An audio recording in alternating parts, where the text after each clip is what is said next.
Recently, I've been reading Mises' Omnipotent Government, That's Right.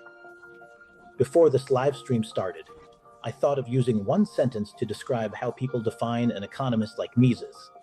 He has already become one of the world's intellectual emperors, forever part of humanity's chain of imaginative wisdom. This was actually written by Mises himself in the eulogy he wrote back then. Why do I say this? Someone once said, if you haven't read Mises' books, then you're actually very lucky, because you still have such great books to enjoy, such wonderful things to discover. And if you have read them, you're also very fortunate because you'll infinitely improve your reading skills and your thinking, and of course, you'll also raise your expectations and aspirations for books, knowledge, and ideas. Mises once wrote the book Human Action. So why does today's society emphasize reading and the importance of reading? Because many real-world problems we face. Why did I title this talk Consumer Services and the Path to Wealth Growth in Times of Change? Opportunities in the consumer market? Well, right now we're actually in a period of change that hasn't been seen in 100 years. If we look back, this is similar to the time before 1921. In the 100-year history of our republic, personally, I think that from 1949 to today, there haven't been many people who could truly propose a century-long vision and actually implement this unprecedented change as an action plan, a program, or a fundamental national policy. Right now, we're at such a historical turning point. As for this unprecedented change in 100 years, from today's perspective, part of it is that we need to break out of the historical cycle of the rise and fall of great powers. In this process of great powers rising and falling, we need to strive to become a winning civilization, to establish the Beijing Consensus, and to create our own path of self-sufficiency and self-confidence in development. Of course, this is very difficult. It's not easy. And precisely because it's not easy, we're now facing a lot of challenges and pressure. So what exactly are these pressures and challenges? Let me raise a few questions first. What's the first question? Some people are feeling a lot of confusion. Why is there so much uncertainty about the future now?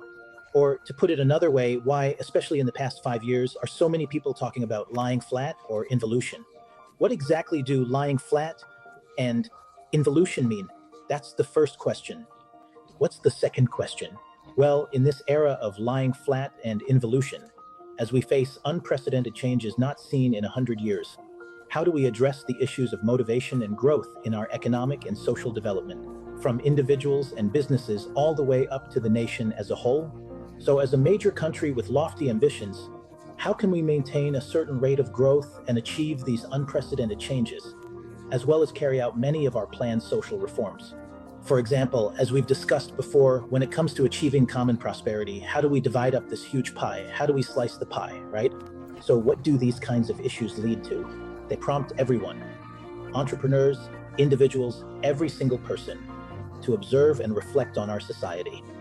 Personally, I think that in these observations, when it comes to the structural changes happening in our society, we haven't analyzed or understood them deeply enough. The darkness has given us black eyes, but we must use them to seek out the light. In this historical context of unprecedented changes not seen in 100 years, the macro-level shifts we're experiencing are also extremely significant.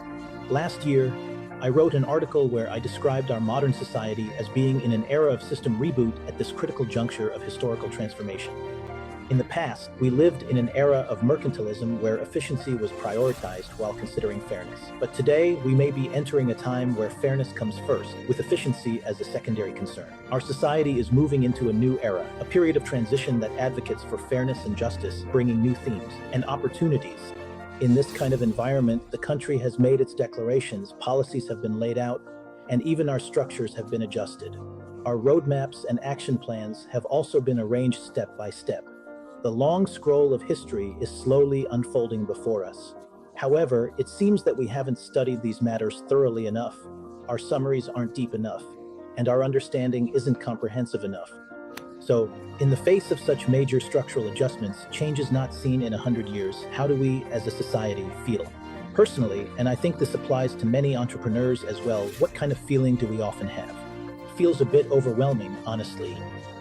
With so many factors piling up, economic downturn, geopolitical conflicts, debt crises, shrinking demand, supply shocks, all these elements together, plus policies being rolled out at different times, but in such a short period at a high frequency and intensity, it creates a kind of compounded policy effect.